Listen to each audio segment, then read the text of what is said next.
Muito boa tarde, bem-vindos à Revista da Semana, edição do dia 5 de maio. Boa tarde, Silvério Cunha e José Faustino, bem-vindos ao programa desta semana. Hoje começamos por falar da declaração feita por Marcelo Rebelo de Sousa durante o dia, na noite de ontem.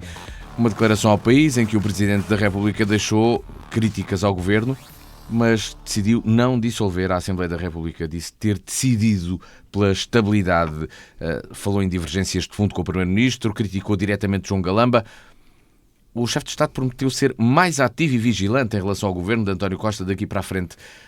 Silvério Cunha, a possibilidade de dissolver o Parlamento ou demitir o Governo foi falado por diversas vezes, mas nem sequer houve Conselho de Estado anteriormente, não se ouvia também não se ouviram os partidos no Parlamento. O que é que Marcelo Rebelo de Sousa quis dizer e como é que se analisa este acontecimento na nossa política? Bem, muito boa tarde, antes de mais. Eu devo dizer que há vários pontos aqui importantes que devem ser, digamos, referidos. Mas eu começo por fazer não é uma declaração de interesses, mas é, digamos, apreciar, fazer aqui uma espécie de separação de águas. Uma coisa é, digamos, a pessoa dos atores políticos. Outra coisa são os acontecimentos e factos políticos e as correlações de forças que daí advêm. Eu refiro-me até em especial ao professor Marcelo Rebelo de Sousa, Presidente da República, por uma razão, porque o professor Marcelo Rebelo de Sousa é uma pessoa, concordemos ou discordemos dele, uma pessoa muito ilustre e é um grande constitucionalista, é um grande especialista. Eu sou da área dele, ele inclusive deu-me, enfim, posso dizê-lo, é público, ele fez parte de júris onde eu fui candidato e, portanto, e até já cá veio Évora e falou sempre muito bem comigo, e devo dizer que eu sempre admirei muito o Presidente Marcelo Rebelo de Sousa, porque ele, de facto, tem uma obra no âmbito da ciência política e direito constitucional, que é direito político, que é uma obra muito boa e, portanto, ele é um estudioso das matérias, sabe o que diz, pensa e, portanto, enfim, tem aquilo que eu vou chamar autoridade. E o que eu acho que, o primeiro ponto é referente ao Presidente, é o seguinte: o Presidente, a meu ver, é uma pessoa que tem alternado o seu discurso de uma forma, por vezes, a meu ver, um bocado antinómica. Por exemplo, ele tem feito grandes discursos, muito bons, e ao mesmo tempo mas depois fala sobre tudo e sobre nada. E tem sido foi comentador anos a fio, mais de uma década, e portanto o que acontece é que depois parece que ganhou gosto a isso e tem passado o tempo a referir-se a várias coisas ou a fazer apreciações muito conjunturais sobre certas questões, e esquece de que um Presidente da República aí deve ser mais retraído, até para que, digamos assim, a escassez da sua palavra valha mais, tenha mais peso. Porque, sem querer, ele foi esboroando um bocado o peso do que diz, mesmo que tenha toda a razão naquilo que diz, deve dizer-se. Bom, esta é uma das questões que eu queria referir. Em segundo lugar, acho que a comunicação social...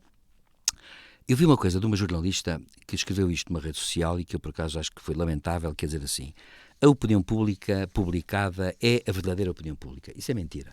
A opinião pública publicada é dos jornais, é das revistas, é de televisões, sobretudo de cobertura nacional, e acontece que aí há sempre limites. Quem escreve é quem escreve.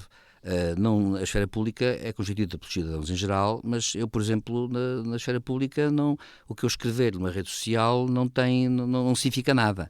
Portanto, acontece que a comunicação social, a meu ver, quando carrega muito em certos temas, também influencia a opinião pública e, portanto, não representa a opinião pública e também não deve querer representá-la.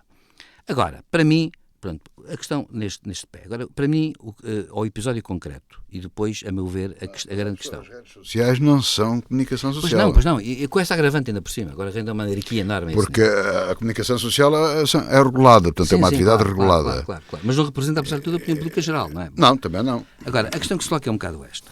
O que é que devia ter sido? E acho que há aqui um engano lamentável na nossa política neste momento, que é o seguinte... Vamos cá ver. O Presidente da República tem o poder moderador na mão e tem, portanto, a capacidade de poder celebrar a Assembleia da República e tem um poder moderador que é muito importante. Já assim era na monarquia parlamentar. Há, digamos, regimes parlamentares onde, apesar de tudo, o chefe de Estado tem sempre algum poder moderador. No nosso país, no nosso sistema político constitucional, o chefe de Estado tem um poder moderador mais forte do que num regime parlamentar puro. Embora nos regimes parlamentares puros nós estejamos sempre sem saber uma coisa que acontece muito, é que nos regimes parlamentares puros o chefe de Estado praticamente só fala com o Primeiro-Ministro e há uma reserva absoluta de conversas. É o que foi o célebre caso da Rainha de Inglaterra, é o exemplo mais brilhante disso, em que as conversas, sabe-se hoje que ela dava conselhos, que ela opinava, mas nunca transpirou nada e ela nunca deixou de aceder aos pedidos dos seus primeiros ministros, que é uma coisa que não deixa de ser curiosa. Embora, segundo se diz, ela tenha discordado muitas vezes muitas coisas, mas cumpria o seu papel institucional. Agora, qual é o problema do poder moderador? É que o poder moderador, de facto, tem uma zona cinzenta sempre. Agora, eu vou começar também, antes de examinar essa questão que me parece importante, eu devo dizer o seguinte. Estes casos todos que têm havido são casos que, é evidente, não são as questões estruturais do país. E eu acho que continua a haver focagem a perder-se entre as árvores, a visão da floresta. Mas, neste caso concreto, eu devo dizer isto com toda a franqueza. O Primeiro-Ministro devia ter ouvido o Presidente da República. Claro que, com o Primeiro-Ministro, podia manter o Ministro. Mas Galamba devia ter saído, fosse como fosse, porque não se pode exculpar um Ministro com base num erro de um seu subordinado. Quando um subordinado seu comete um erro, o responsável político é o Ministro. Portanto, o Galamba devia ter saído. É um princípio, para mim, normal em democracia e num regime político constitucional. Portanto, é assim que devia ter sido. Pronto. Portanto, eu acho que não sair foi um erro.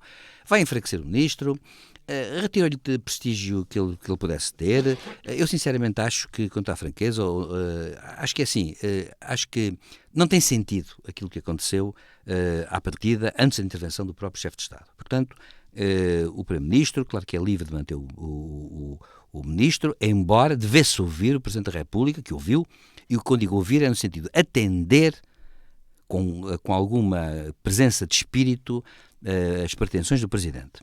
Mas o Ministro é que não devia ter continuado, devia ter senso crítico autónomo, e devia ter percebido que não podia ser Ministro e que devia ter saído com ou sem vontade do Primeiro-Ministro. Porque ele é responsável de facto. Para mim, eu até vou dizer uma coisa, a mim nem me interessa muito bem o que é que se passou, o que é que não se passou, porque ele assim, ele é responsável, ponto final, acabou. É como aquelas histórias todas das conversas com o CEO da TAP, para aqui e para acolá. Eu acho que um governo que tem uma empresa pública, vamos assim a questão, deve deixar a empresa pública ser regida normalmente pelos seus órgãos próprios e atuar no seu órgão próprio. Estas coisas que assistimos, demissões que não são demissões, aliás, porque são ilegais, demissões em direto televisões, é tudo um desconchave, um despropósito que eu não entendo, um grau de informalidade que não se percebe, a linguagem daquele secretário de Estado que não tem sentido nenhum. Em suma, tem sido uma coisa sem pés nem cabeça a esse nível. O que agora me leva, portanto, ao final, que é este. Claro que nós temos aqui um dilema do poder moderador. E ontem o Presidente da República, a meu ver, entrou numa zona complicada, porque é a seguinte. Primeiro, como usou muito a palavra, sistematicamente, sobretudo sobre nada, e falando sempre da questão do poder de solução, não está na mão do governo, não está na mão da oposição, ele é que sabe, mas ao mesmo tempo faz aquelas coisas de ir comer o gelado e depois volta, ou vai ao multibanco, etc. Tudo isso banaliza de tal maneira a ação e a simbólica política que o Presidente, ao falar ao país, acabou por, em parte, amortecer com este seu passado, digamos assim, de Presidente. Ele, não obstante o respeito intelectual muito grande que eu tenho por ele, acabou por amortecer a própria eficácia do discurso. O que é que ele veio dizer no fundo? Bem, veio dar uma chibatada muito grande do Ministro. A meu ver, a dar chibatada era no Primeiro-Ministro, portanto as coisas são assim mesmo. Bom, mas deu uma chibatada muito grande no Ministro, pronto, é verdade. Diz que vai ser muito vigilante, mas atenção, o poder moderador também tem limites.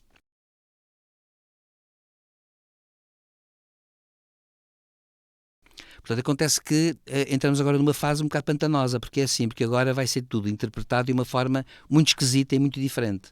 Eu penso, com toda a franqueza, que o Primeiro-Ministro, e com isto chego ao fim, para já, pelo menos, o Primeiro-Ministro e o Presidente da República têm a obrigação de conversar semanalmente, quando o Primeiro-Ministro vai a despacho, sobre as grandes questões, onde eles podem até discutir vivamente, eles conhecem-se, aliás, pessoalmente, de outras guerras anteriores, eles podem discutir vivamente as coisas, podem ter posições diferentes, o Presidente pode dizer na cara ao Primeiro-Ministro aquilo que pensa, com toda a franqueza, e até pode ser muito forte, muito incisivo, o Primeiro-Ministro pode reagir bem ou pode reagir muito mal, mas isso é entre eles. E tem que haver uma consciência política institucional e constitucional também, que deve levá-los a entrar num entendimento. E acontece que esse entendimento nunca será satisfazer as pretensões de um ou de outro. Neste caso, naturalmente, seriam as pretensões do Primeiro-Ministro, que, a meu ver, conseguiu manter o Ministro, erradamente, a meu ver, porque o Ministro estar no Governo, querer ficar no Governo na mesma, não lembrar ninguém, é uma coisa que nem passa pela cabeça como isto foi possível. Portanto, muito sinceramente, acho que é assim. É assim com todos os governos, é assim com todos os partidos, é assim que devia ser a vida política. Falta de sentido institucional. E acabo dizendo que é com isto que eu vejo com preocupação, por uma razão. Porque o poder moderador do Presidente tornou-se mais cinzento, porque tem margens menos bem definidas. Em segundo lugar, ele, quando diz que vai passar agora a ser muito vigilante para aqui e para lá, então quer dizer, tudo o que ele disse até hoje não teve efeito nenhum, não era ser vigilante? Era blá blá blá? Não, claro que não era. Nem lhe faço essa injustiça. O que ele disse até hoje foi a opinião do Presidente. Quando o Presidente fala para mim, é o Presidente de todos os portugueses que fala, e acontece que quando ele fala eu atribuo sempre o significado do Presidente. E acho que toda a classe política devia ouvi-lo, o Parlamento também, tudo isto devia ser ouvido de uma forma institucional. E entramos aqui numas guerras sem pés nem cabeça por baixo da mesa, que retiram transparência às coisas e retiram o aspecto institucional das coisas. O aspecto institucional não tem que ser transparente.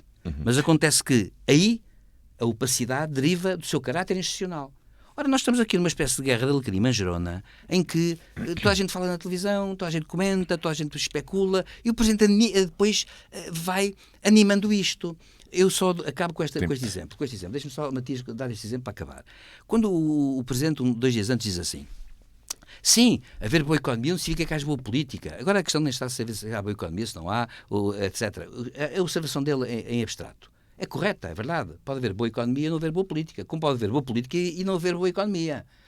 Agora, dizer isto no meio desta crise toda, etc., é estar a tirar uns cêntimos, moedas pretas, digamos assim, para o chão, em que todos os jornalistas vão todos atrás a esgravatar naquilo, quando aquilo não tem sentido. Ele devia ser mais incisivo, menos frequente a falar, e quando falava então, era muito a sério.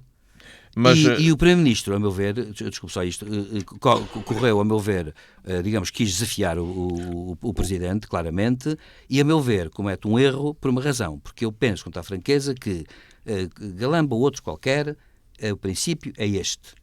Um subordinado comete um erro grave, provado ou não me interessa. O responsável é o seu superior. E, portanto, o Ministro não devia ficar no Governo, fosse como fosse. Isto independentemente de quaisquer outras considerações pessoais e outras. Já sabemos então, o Presidente fala muito, as palavras perdem essa eficácia porque já o escutamos muitas vezes. O que é que dizes sobre esta decisão do Presidente da República não dissolver o Parlamento e o que é que a partir daqui vai acontecer? Eu vou seguir o mesmo método que o próprio Presidente seguiu, que é falar do passado e do futuro. E vou falar do passado médio, passado médio, portanto aqui a uns médio prazo, que foi este. António Costa teve sempre o apoio de Marcelo e fizeram ali um jogo de uma conveniência institucional, de convergência, e parecendo que tinham os dois parte no negócio, corria bem ou corria mal. Marcelo fazia umas críticas, lembramos-nos dos incêndios, Marcelo fazia umas críticas, Costa, a seu tempo, aceitava a crítica e demitia um ministro, fazia aquilo outro. Ora, o professor já falou nisso e, de facto, em termos constitucionais e do nosso regime, o Presidente não manda nem governa, portanto, e quem governa é o Governo. Mas houve uma série devido ao feitio do Presidente, não vou repetir aquilo que o professor disse, que eu concordo, falar muito, etc, etc. Criou-se, de facto, a imagem de que havia ali uma unha com carne entre o Presidente e o Primeiro-Ministro. Que para o Presidente da República me parece que seria uma convivência genuína, porque ele queria, de facto, não criar conflitos institucionais. António Costa é um oportunista, político, oportunista não no mau sentido, mas de aproveitar as oportunidades, e aproveitou isso. Eu sei até de experiência pessoal, de outras coisas em que andei, que tentei interferir para que o Presidente da República exercesse o seu Ministério de Influência, e o António Costa não fez caso absolutamente nenhum, nem o Governo, ninguém queria saber do que ele dizia para coisa nenhuma. Isto foi assim ao longo de 7 anos. Só umas ou outras coisas. Marcelo falava, quando falava fazia-se caso ou não, depende do impacto que a coisa tinha, e a coisa ia andando. Agora, o que é que se passou no curto prazo? Com este andar todo, Marcelo, que é um homem inteligente, percebeu... Muito inteligente. Percebeu que o Governo está sem objetivos e o país está em baixo. Portanto, ainda que haja fatores económicos do primeiro trimestre bons, são de facto bons, comparativamente àquilo que se esperava, embora não é que a maravilha que se pensa, mas são bons. Apesar disso, o país está em baixo, as pessoas estão descontentes, falha ao ensino, falha à saúde. Eu não vou repetir essa ladainha que toda a gente conhece. E o Presidente da República começou a pensar, bom, eu não posso estar colado a isto porque eu vou cair junto com o Costa e com o Governo. Portanto, isto não posso estar colado a ele. E começa, na minha opinião, e falando mais, a ir buscar coisas que nunca vi buscar. Porque, por exemplo, eu tenho 70 anos, não preciso dar a dizer toda a gente que tenho 70 anos, porque não fico mais novo nem fico mais velho, não é? Eu sou o diretor da Rádio Diana, é sabido, portanto não tenho que dizer isso, e por aí adiante. Não, ele andou a dizer que tinha o poder de dissolver a Assembleia. A Constituição dá-lhe isso. Por exemplo, demitir o Governo já não é tão linear. Eu estive a ler, salvo erro, o artigo 159 e não é tão linear como isso. Até sugeri aqui, às vezes a gente arranjava algum constitucionalista que desenrolasse o problema. O próprio Marcelo, acho que tem uma Constituição anotada, onde diz que aquilo que se prevê no artigo 159 são coisas excepcionais que não se viveram em Portugal.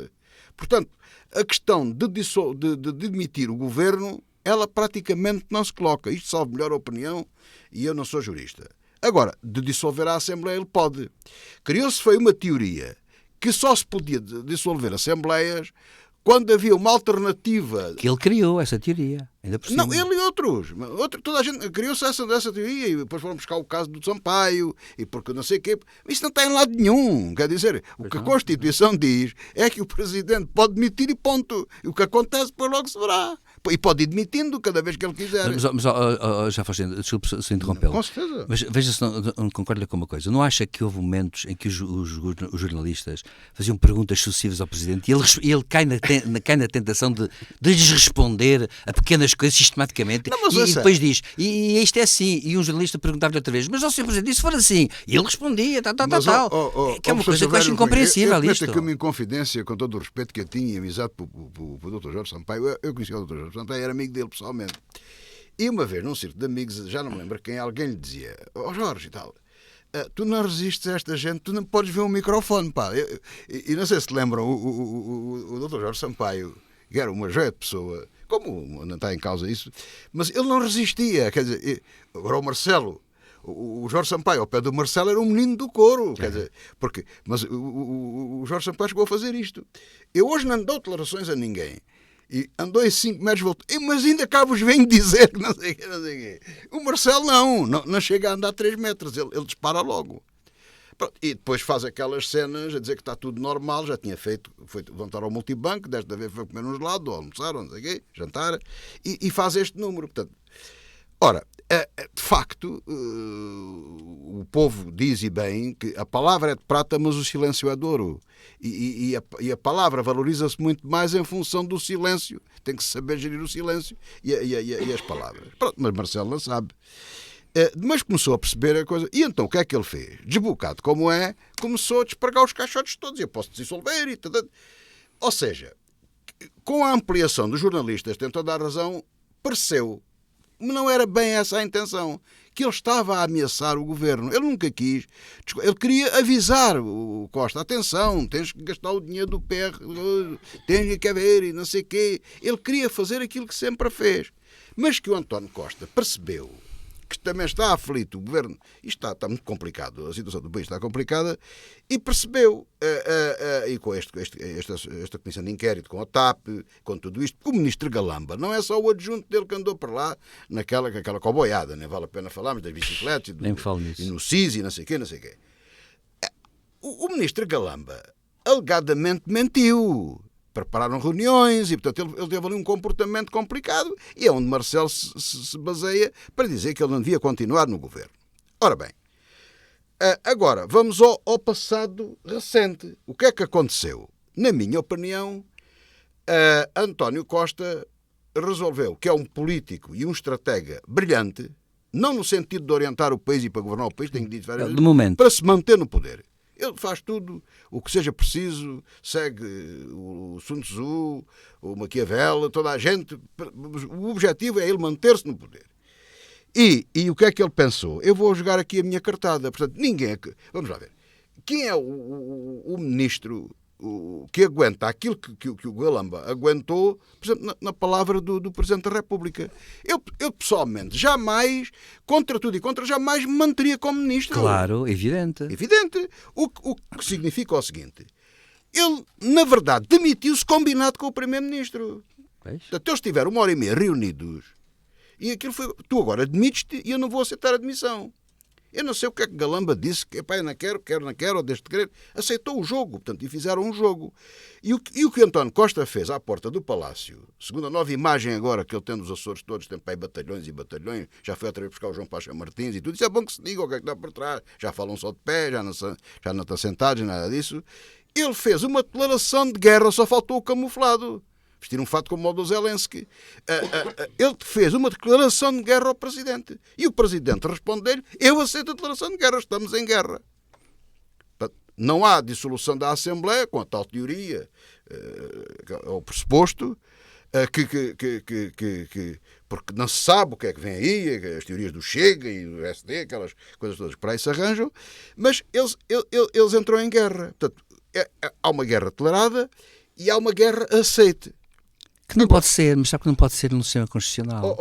Professor, não pode ser. Ouça, mas guerras destas, guerras feitas de outra maneira e com alguma lógica já assistimos a elas. Já, mas não a este nível. A este nível não. Tão baixo não. Não, porque isto chegou a um ponto que chegou ao ponto a que chegou. Então a gente sabe que Sá Carneiro e Yanes, Mário Soares e Yanes tiveram grandes divergências enormes, mas nunca chegaram a pontos destes. Sócrates, sim, por exemplo. Mas nunca chegou a isto. Não porque a origem nunca foi esta. Pois não. Ou seja, não havia uma cumplicidade entre um e outro. Isso nunca existiu. E aqui existiu. E agora houve uma espécie de uma zanga de um casal. Houve um divórcio, houve uma zanga. Também zangados, ficaram zangados ali. Portanto, nos outros que nós assistimos, aqueles que estávamos a falar do Mário Soares, o Sá Carneiro chegou só a corresponder-se com Yanes por escrito, nem sequer ia a despacho. Havia reuniões em que levava um gravador, cada um levava um gravador. E com o Pedro Balsemão? Exatamente. Ou seja, mas aí era uma guerra, entre aspas, política, institucional. Claro. Pronto. E agora não. Portanto, agora não se percebe o que é que vai ser. Que não se admite, mas eu acho que não se admite. Eu acho que eu também estou de acordo. Mas vai ser assim. Mas o problema aqui é preciso ver é ver isto. Quando há uma guerra, e agora também vou pensar no Sun Tzu. O Sun Tzu diz assim: se o inimigo está forte, recua, não o combate. Espera lá que ele fique mais fraco para o atacar, não é? E portanto, o ponto que aqui está é que Costa jogou uma cartada extraordinária em que pôs o pé na garganta do Presidente. O Presidente está com a língua toda de fora, bate nas botas do outro. Está como ele disse, não estava no bolso de ninguém. Ele neste momento está dentro do bolso de António Costa. Na minha leitura está. Porque ele agora é que tem que demonstrar a nós, aos portugueses, que não está no bolso de Costa. E aí vamos ter uma guerra sem quartel, professor. Que é isso que o senhor está a dizer. Quer dizer, nunca se viu este ponto. Porquê? Agora tem que ser uma guerra sem quartel. Porque, repare, o que é que António Costa, o que é que o Presidente da República vai fazer? Vai estar atento, vai fazer aquilo que disse, vai estar atento e vai, como ele gosta de falar, falando demais, vai apontar tudo o que ele acha que está mal. Umas vezes com razão, se calhar até é capaz de exagerar. António Costa vai-se fazer de ofendido. Com a grande vantagem que arranja o inimigo externo para juntar as hostes do Partido Socialista que andavam divididas. Estão todos juntos contra o Presidente da República, que é uma coisa extraordinária. E então, o que é que vai fazer? Vai-se fazer de sonso. Vai fazer de vítima. A gente faz o melhor que pode. Não, eu quero me dar bem com o Sr. Presidente. Não, o Sr. Presidente, tudo o que ele disser. Aliás, a Costa já o disse, é um gosto receber telefonemas do Sr. Presidente. Exatamente, é um gosto falar com o Sr. Presidente. O Sr. é uma pessoa brilhante, eu fui aluno dele e tal. Vai fazer isto. Na realidade, faz aquilo que quer e lhe apetece, como ele sempre fez. Sem dar bola a ninguém, nem dar cavaco nenhum ao Presidente. E, portanto, o que é que vai acontecer? Se a teoria dos nossos colegas de comentário e de análise estiver certa, quando as sondagens, um novo elemento, se calhar tem que ir para a Constituição, está lá, quando as sondagens disserem que os resultados forem diferentes, ele dissolve a Assembleia. Agora, é previsível dizer, agora também há um análise, quer dizer, e o pessoal agora também comenta, já sei, nas redes sociais, já não ando lá, mas se os comentadores acertaram, não acertaram, os analistas acertaram, não sei. Portanto, eu gosto de arriscar também nas análises que faço. Arrisco dizer que este mandato não vai chegar até ao fim. Esta legislatura, em princípio, não vai chegar até ao fim. Não pode, porque isto chega a um ponto que para concluir, Zé Faustino, passamos ao próximo fica tema. Um perfeito bandalho, o que é uma coisa que os portugueses não podem permitir. Ninguém pode permitir uma coisa destas, não é? Tem que salvar a dignidade do Presidente e a única forma é, de facto, acabar com isto. E depois logo se vê o que é que vai dar. Mas a teoria é ver se as sondagens mudam. Passamos para outro tema. Depois deste episódio, passamos para a política já internacional, com a coroação de Carlos III, cortejo e protestos. Londres está em contagem decrescente para a coroação de Carlos III já este sábado. Assim que Isabel II morreu, ficou automaticamente monarca, mas é preciso esta cerimónia para oficializar com pompa e circunstância esta subida ao trono. Já aqui falámos sobre a subida ao trono de Carlos III, mas temos aqui o momento em que é formalizado, o alto momento, exatamente. Silvério Cunha, temos um novo rei onde uma cerimónia onde vão estar presentes representantes de 200 países. Isto é um momento incluindo o nosso Presidente. Incluindo o nosso Presidente. Ou seja, isto é um momento também de nova reafirmação da própria Grã-Bretanha. Este momento é um momento mais alto, porque a coroação é simbólica, é um alto momento de Estado, digamos assim, na Grã-Bretanha. Apesar de, como se sabe, o rei ser logo proclamado rei a seguir à morte do seu antecessor. Acontece que Carlos III tem um problema que é este, a meu ver. Sobe ao trono com 74 anos, para 75. Portanto, não sobe ao trono, digamos assim, com uma perspectiva, digamos, de vida que a mãe teve, por exemplo. Depois, sobe ao trono tendo tido uma mãe, rainha, que marcou indelevelmente a história do Reino Unido para sempre. Isto é mesmo assim, com tudo que tem de... Podemos criticar, sermos republicanos ou monárquicos ou isto ou aquilo, mas a verdade é esta, é que ela foi um caso excepcional de longevidade política e de uma prudência enorme do ponto de vista político. Lá está, as palavras da rainha, quando ela discursava, qualquer pequeno pormenor, qualquer pequena nova frase tinha um significado que se dava importância, porque ela efetivamente falava no momento H e só era aquilo. E aquilo dizia muitíssimo. Ou não falar. Ou não falar, ou exato. Não falar. Preocupava muito. É espantoso dizer-se que ela tenha tido 5 primeiros ministros, ou 6, e acontece que se contarmos com a Liz Truss, e acontece que nesses primeiros ministros todos, ela nunca saiu uma palavra das reuniões com os primeiros ministros. Se fosse cá em Portugal, no dia seguinte a gente sabia. Bom, acontece que ali não se sabia e ela conseguiu impor isto durante 70 anos, que é uma coisa que é extraordinário, espantoso e único, não é? Bom, portanto, Carlos III tem esse problema pela frente, que é a sombra da mãe, que é um caso excepcional, queiramos ou não. Por fim, só para dizer que há um movimento republicano na Inglaterra que muitos republicanos tiveram sempre uma atitude face a Isabel II muito curiosa. Disseram sempre que respeitavam a rainha e que a questão republicana só se poria depois de ela deixar de ser rainha. Portanto, é provável que agora o movimento republicano venha mais ao de cima. Mas, a meu ver, o povo britânico, na sua maioria, é monárquico, dá-se bem com a monarquia, e depois a verdade é esta, tem uma memória da rainha Isabel II muito boa, e estão sempre à espera que o filho siga, digamos, os passos da mãe. Agora, há quem diga que o filho não vai seguir os passos da mãe, porque o príncipe Carlos sempre foi muito mais interventivo e com muitas opiniões. Eu já aqui contei que, off the record, fora aqui mas agora posso dizer, porque isso é conhecido, desde que ele tinha pai 20 e tal anos e era príncipe de Gales, ele dizia que falava com as plantas, por exemplo. e sustenta que, por exemplo, questões ecológicas a esse nível, tinha opiniões sobre isso, uma vez emitiu opiniões sobre a questão da descarbonização, etc. Ou seja, um chefe de Estado que é suposto não falar sobre essas coisas, ele falou sempre como príncipe de Gales, é verdade, mas a verdade é esta, é que agora como o rei há um problema, ele pensa da mesma forma e não vai falar, mas toda a gente sabe o que é que ele pensa. Ou então ele pensa outra coisa qualquer, então tem que o dizer, porque senão vai toda a gente dizer que ele continua a pensar o que sempre pensou. Bom, primeiro ponto. O terceiro ponto interessante, que eu acho que é interessante, é que a Inglaterra hoje é o maior país, um dos países mais multiculturais do mundo. Temos como maior de Londres um muçulmano, de origem paquistanesa, embora inglês. E temos como primeiro-ministro um hindu, o Sunak, que é da religião hindu, deve dizer-se, de religião hindu.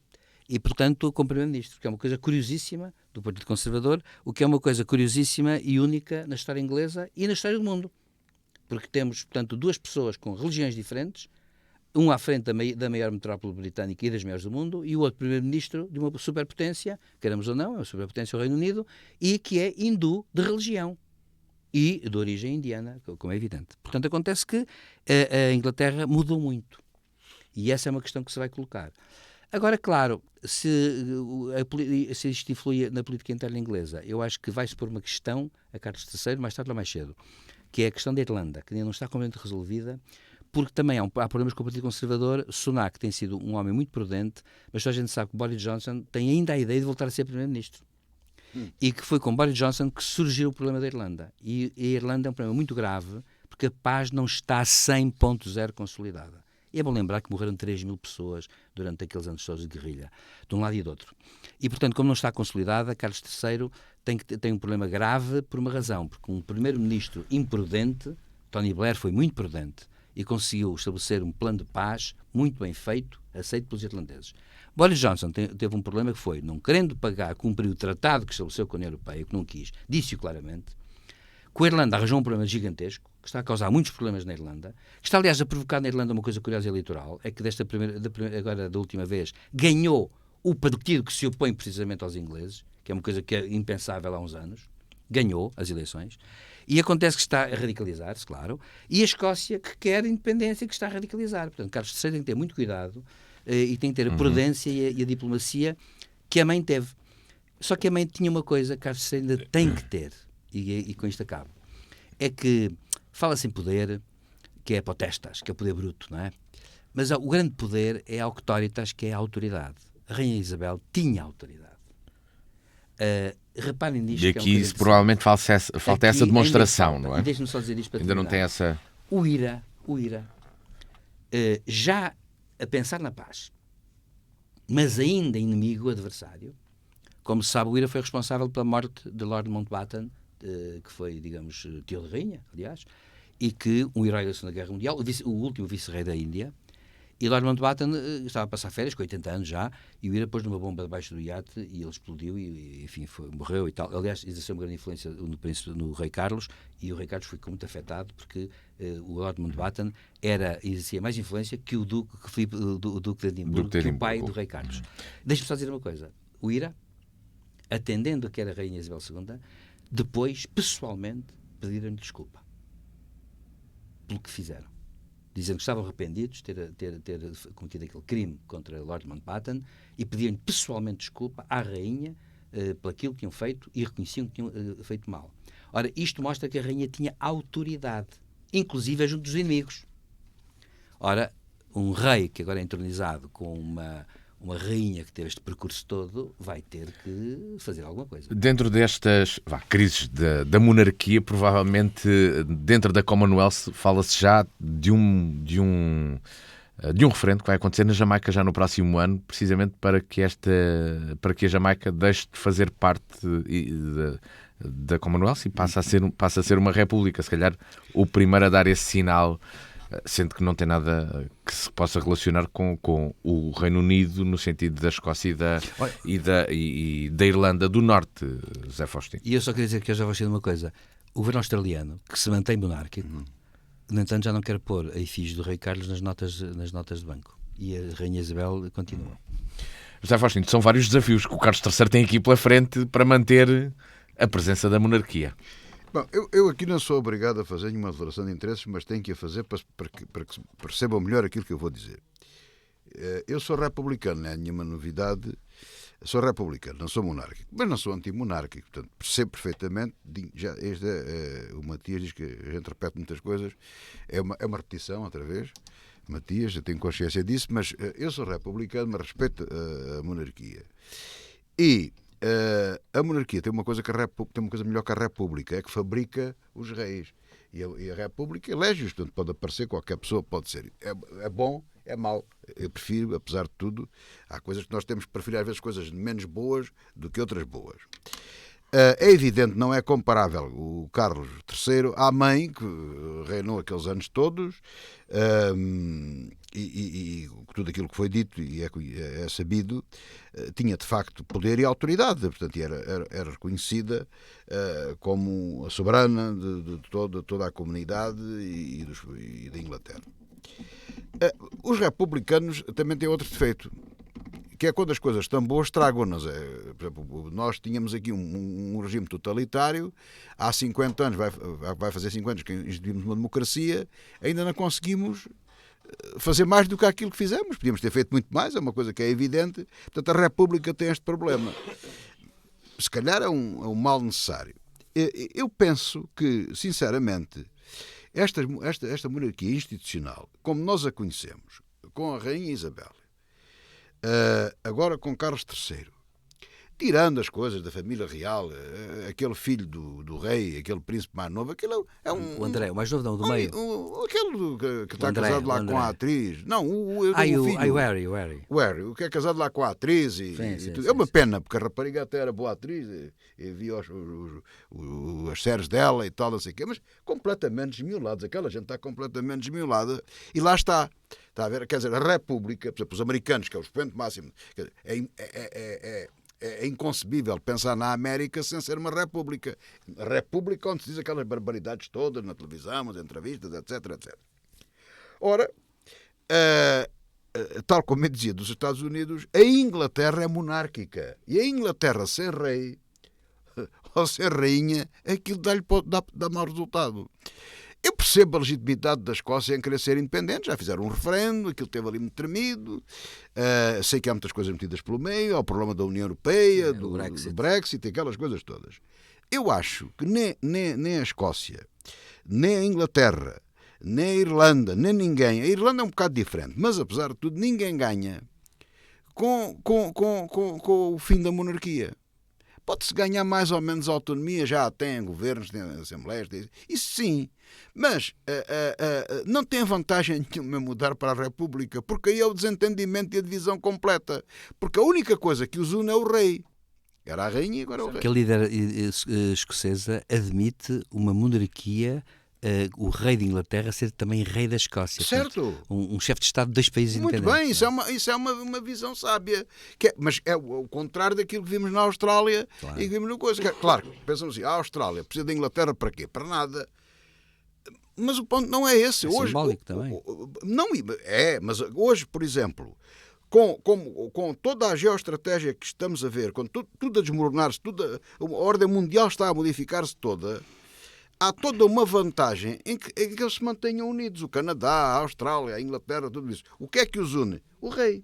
Portanto, neste momento não há vantagem nenhuma em que começa a Jamaica. Mas que vantagem é que a Jamaica tem em se tornar uma república? Porque já tem autonomia, como estava a dizer, tem um governo próprio, tem tudo, não precisa de coisa nenhuma. Pronto, o chefe de Estado é o rei. Isso une-os todos. É certo que há outros países que estão na comunidade sem ser a rainha, ter a rainha como chefe de Estado. Mas não é bem a mesma coisa. Portanto, uma coisa leva à outra e isso poderá ser o princípio do fim. Eu sinceramente, parece-me que não tem nenhum motivo.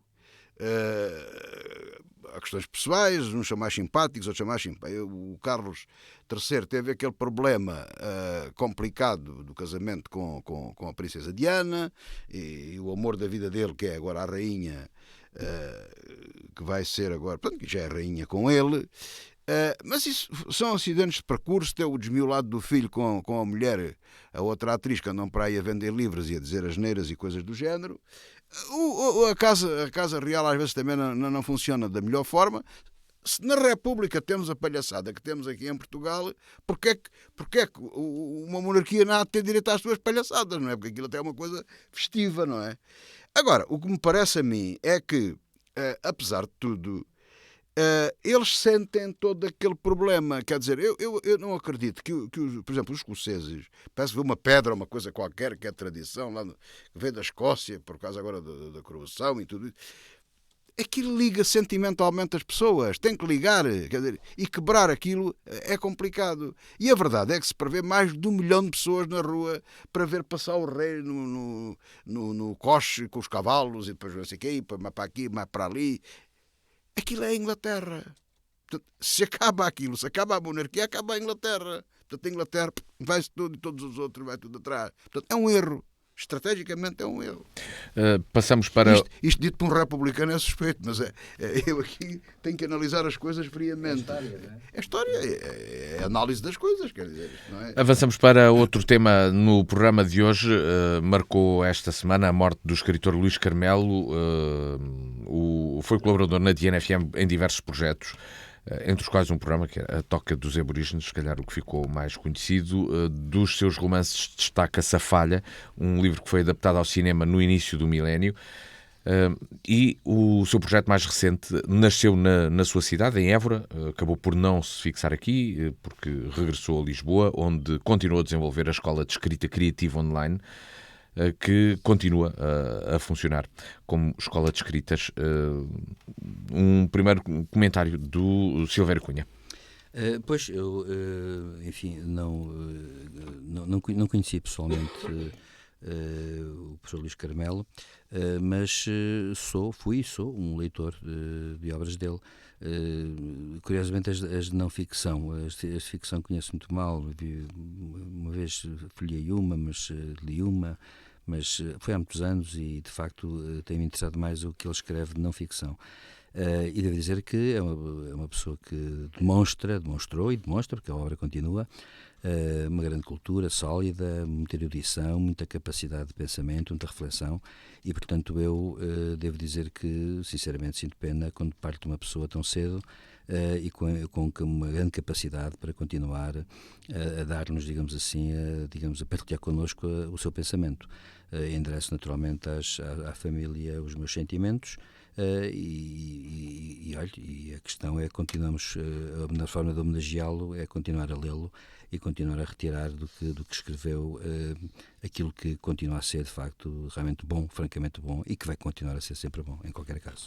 José Faustino era um homem da cidade de Évora que tem este percurso e que era provavelmente um dos notáveis destes últimos 50 anos. E éramos amigos. Portanto, aqui tem mais uma declaração de interesse. Portanto, éramos amigos. É sempre difícil falar numa hora destas de um amigo que se vai embora. Novo, mais novo que eu um bocadinho. E eu conheci o Luís Carmelo e com ele travei amizade há mais de 50 anos, só para termos a noção do que estamos a falar. E eu, é uma coisa curiosa, eu não consigo falar do Luís Carmelo nem pensar nele de outra maneira que não como amigo e como os nossos tempos de juventude. Porque ele teve uma característica importante. O professor Silvério Cunha, como não lidou muito com ele, conhece-o pela obra. De facto era um bom pensador, um tipo muito culto, um tipo extraordinário da cultura, mas que nunca perdeu a característica de menino. De juventude, com tudo o que tem de bom e mau, não é? Portanto, eu que tenho muita dificuldade em ver o escritor.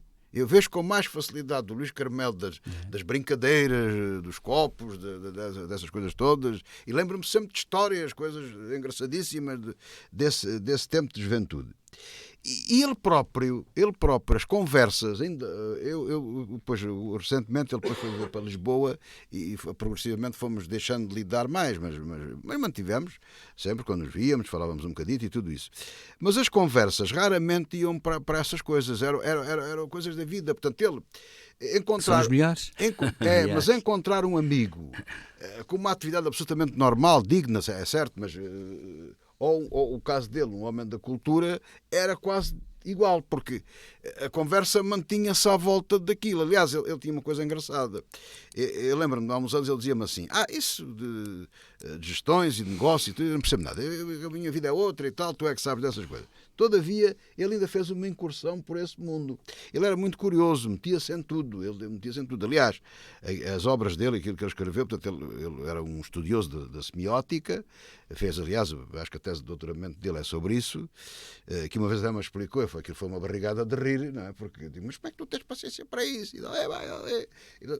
E tem a semiótica, tem a ficção, ele até tem livros com um pseudónimo, coisas engraçadíssimas, um sentido de humor extraordinário, como foi a toca dos aborígenes aqui na rádio e outras coisas que ele fez, porque de facto ele tinha toda esta variedade dele próprio, não é? E era de facto, para mim é muito difícil ver toda essa capacidade, mas seguiu sempre e ainda o entrevistei uma vez aqui no campo de rádio e tudo isso, e era um indivíduo que tinha sempre apesar de às vezes as coisas serem aparentemente encaradas com alguma superficialidade, elas tinham sempre lá o quê de fundo, de filosofia, de pensamento profundo, de análise das coisas. Portanto, era um indivíduo de facto extraordinário, daqueles que infelizmente há poucos. Há muita gente boa, sim senhor, mas com estas características há poucos. Portanto, era um homem simples, não era nenhum falso modesto, era um indivíduo sábio, modesto, uma pessoa simples, uma boa pessoa, um bom pensador, um bom escritor, era tudo bom. Teve a infelicidade da saúde, lhe ser madrasta e pronto, e nos ter deixado. Partimos agora para dois temas finais internacionais a tratar também, agora com maior celeridade. Obrigatoriamente estamos mesmo na reta final do programa. A primeira questão, a do Sudão, não tem sido tão falada quanto isso. As Nações Unidas admitem que será difícil enviar ajuda para este país. Parece, se por um lado há notícias de cessar fogo, por outro lado parece que nada para neste país, e o conflito entre os tais dois generais parece não parar. E também há as notícias de que há mão internacional, nomeadamente do Grupo Wagner, neste conflito. Silvério Cunha. Pois, o Sudão, que foi, aliás, o maior país da África até a sua partição entre Sudão e Sudão do Sul, agora é o Congo, um país enorme, portanto. O Sudão é um país que, ao contrário do que se possa julgar, é um país importante do ponto de vista estratégico, mas é um país que tem, de facto, um grau de desenvolvimento bastante baixo, com uma população muito empobrecida. É evidente que nestes países o poder político é frágil, não há sociedade civil nenhuma, há interesses apenas, são países ricos sob muitos pontos de vista e por isso, naturalmente, geopoliticamente andam depois nas mãos destas guerras por recursos que afligem o mundo. O Sudão, por conseguinte, claro, sem a ajuda internacional nada é possível, e acontece que, quando se fala nos mortos, que já houve mais de 550, deve ter havido muitos mais do que 550 nestes países. Quando há conflitos destes, torna-se quase impossível contar. Foi preciso evacuar os estrangeiros, foi complicado, e acontece que, naturalmente, é muito difícil também haver negociação por uma razão, porque nós estamos perante partidos ou ideologias, embora possa haver aqui influência de movimentos, inclusive fundamentalistas e até do Grupo Wagner, para variar, mas acontece que temos também uma outra característica que é muito mais arcaica, é que nós temos aqui senhores da guerra, locais, que querem o poder pelo poder. Lá está a tal diferença que há entre a política e o poder, não é? A política é o poder com regras. O poder puro e simples e duro é o poder que não tem regras, é o poder da força. E, portanto, acontece que, evidentemente, esses senhores da guerra, por exemplo, não são capazes sequer de aceitar uma trégua de 72 horas. Não conseguem. Não conseguem porquê? Por uma razão, porque a própria cultura política da sociedade sudanesa é baixa, com algumas ilustres exceções, de resto, deve dizer-se, mas que há, de facto, mas acontece que é muito baixa e, portanto, o povo paga estas guerras, paga estas partições de poder pelo poder, são aqueles homens que nós estamos a entrar há partes do mundo em que, e mesmo esta questão do Grupo Wagner também tem a ver com isso, nós estamos a entrar numa fase em que temos líderes militares que são senhores da guerra, ou seja, que exigem que aos outros, seus subordinados, que morram por eles na praia, sem razão nem porquê. Mesmo que amanhã eles façam a paz, sem razão nem porquê. E acontece que isso é terrível por isto, é que isso inviabiliza quaisquer entendimentos. Há um problema também aqui de desenvolvimento político, ou da cultura política destes países.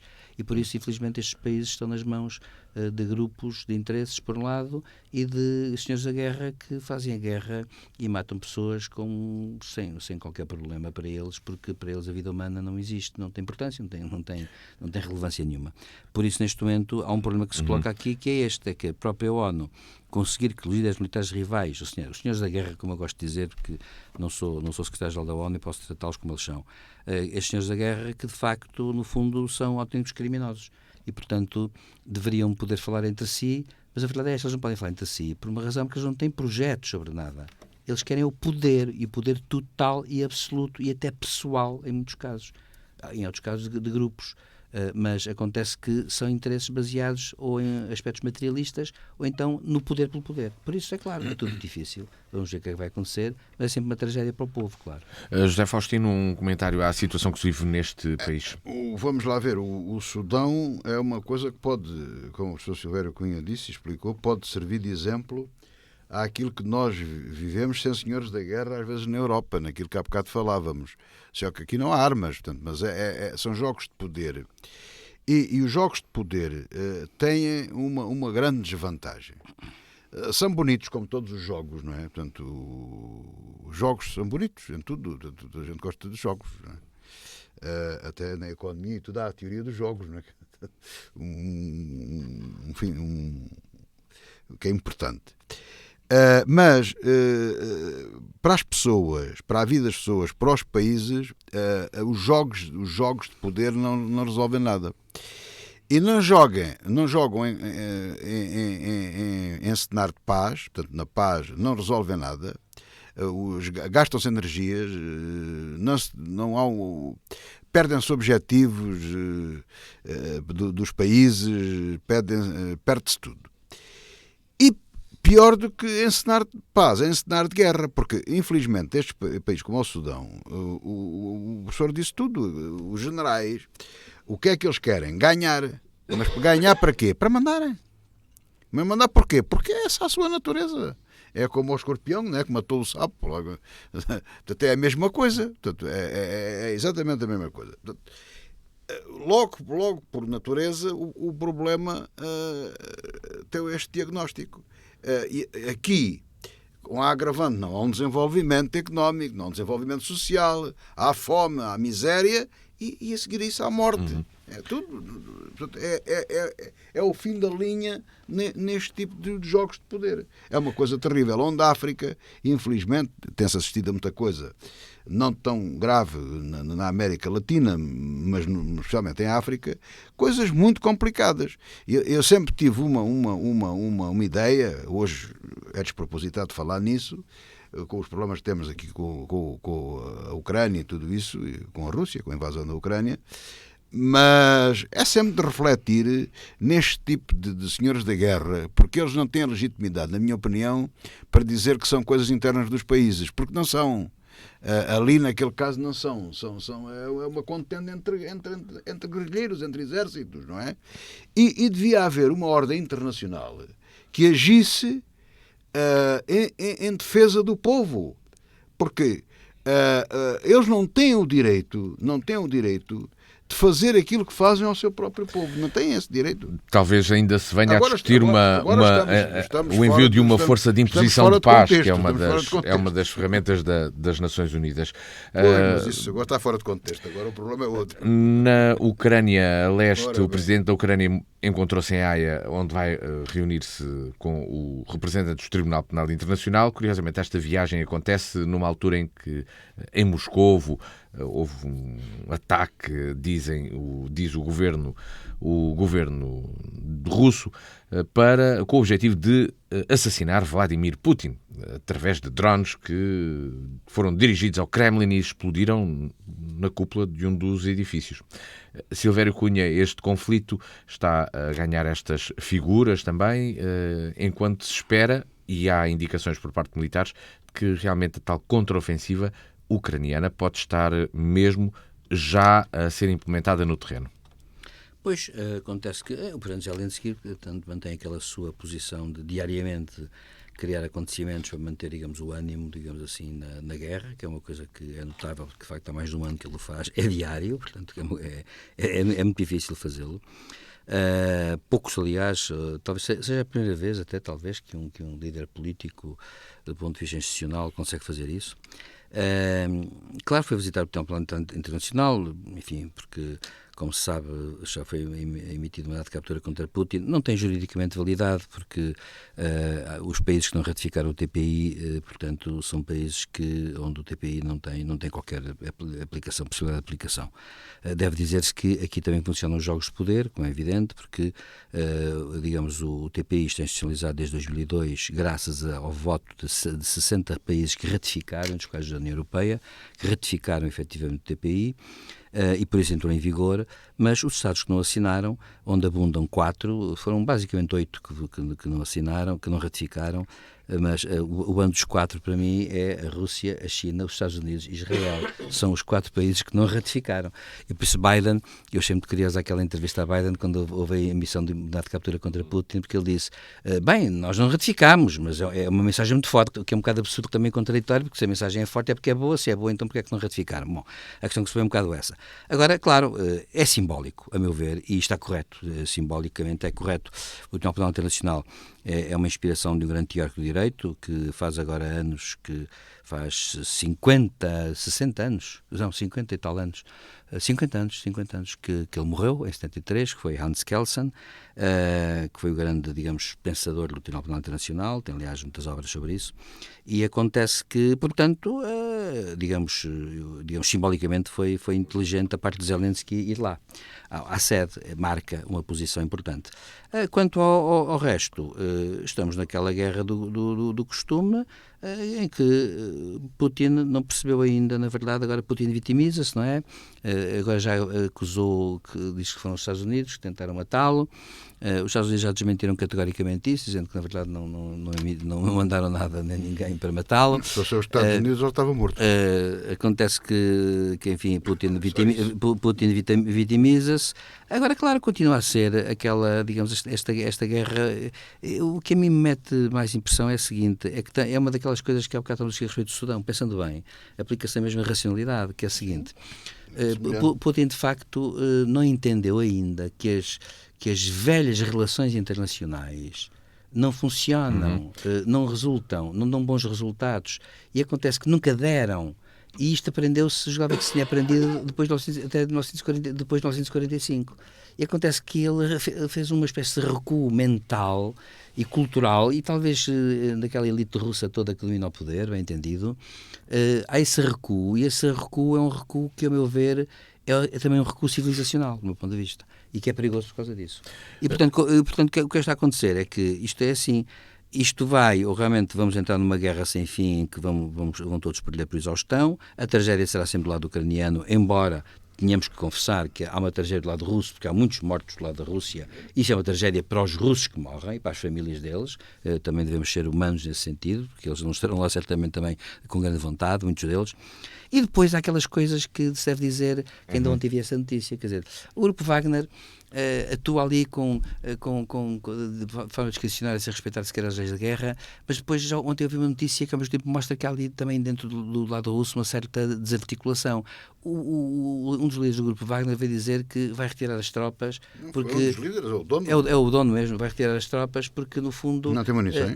Vai-se retirar. Ele diz que também não está para deixar os seus homens morrer. Anunciou que irá fazer isso no dia 10 de maio, que é um dia depois do tal dia 9, o dia da vitória, não é? Sem sentido nenhum. Ora bem, mas se isto acontece, então, se isto for verdade, e se o líder do Grupo Wagner diz isto, porque deve ser verdade, porque está-se a queixar da falta que tem de meios, então isto também significa que Putin está a viver numa bolha qualquer de imaginário, porque ao mesmo tempo não se percebe qual é esta ideia, porque ao mesmo tempo ele não está a ser eficaz, mesmo dentro do seu ponto de vista, que é aquilo que mais mete impressão nisto, é quando as pessoas não são eficazes, mesmo do seu ponto de vista. Que diabo? José Faustino, Moscovo disse que os drones que foram interceptados já sobre a cúpula do edifício do Senado do Kremlin tinham como objetivo assassinar Vladimir Putin. O que é que isso quer fazer com este incidente? A Rússia faz... Não, aquilo eram uns drones, nem derrubaram a bandeira, o que foi uma pena, porque eu gostei daquele ataque, era simbólico, já há muito tempo que estava à espera daquilo. É claro que se o ataque fosse russo, o Jaracan estava americano. Se fosse americano, aquilo ia tudo pelos ares. Ou israelita, uma coisa qualquer gente sabe trabalhar com aquilo, não é? Quer dizer, eles têm meios, vamos lá ver. Se os americanos pensassem em atacar o Kremlin desaparecia, quer dizer, mas não havia hipótese nenhuma. Quer dizer, claro. O que é que eles querem dizer com isso? Quer dizer, isto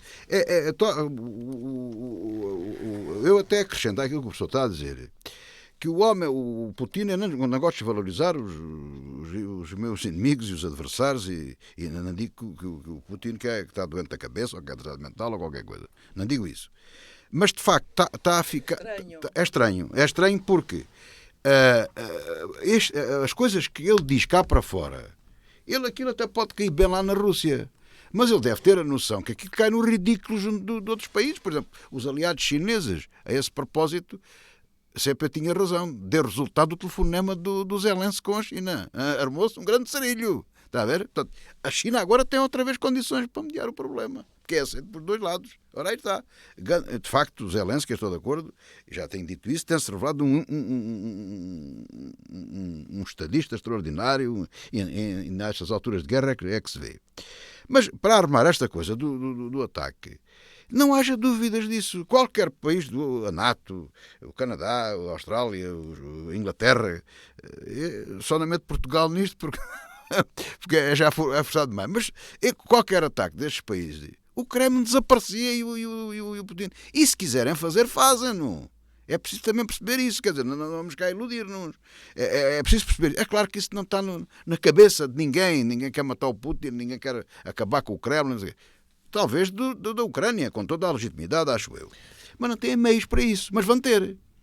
Porque o resultado, se eu não me enganar, o resultado desta ronda desta semana que Zelensky está a fazer é justamente nesse sentido. E vai sair em breve a promessa de mísseis de longo alcance e F-16. Portanto, a Ucrânia vai ser preparada com uma boa força aérea e com armamento como deve ser. Vai deixar de haver limites. Isso vai ficar resolvido em breve. E eu estou convencido, cada vez começo a convencer mais, que de facto a Ucrânia vencerá a guerra. E o vencer a guerra é libertar o seu território na totalidade. Não digo que invada a Rússia. Mas, não sei. É assim que chegamos ao final desta... Não, e ainda dizer outra coisa. Temos de terminar.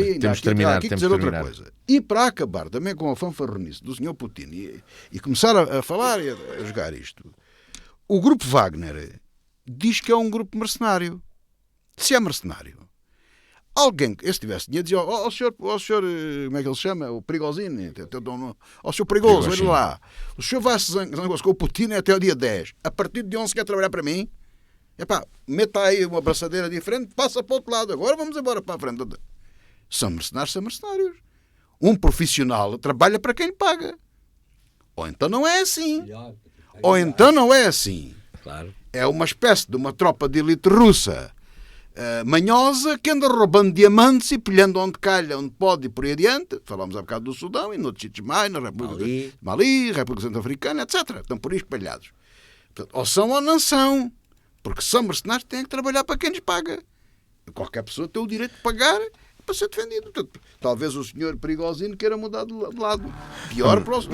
Vamos aguardar pelos próximos desenvolvimentos. É assim que chegamos ao final do programa de hoje, desta revista da semana. O encontro está marcado com José Faustino, Silvério Cunha e comigo também, Luís Matias. De hoje a uma semana, às 18, também ao sábado, às 2 da tarde, e quando quiserem, de nfm.com e no canal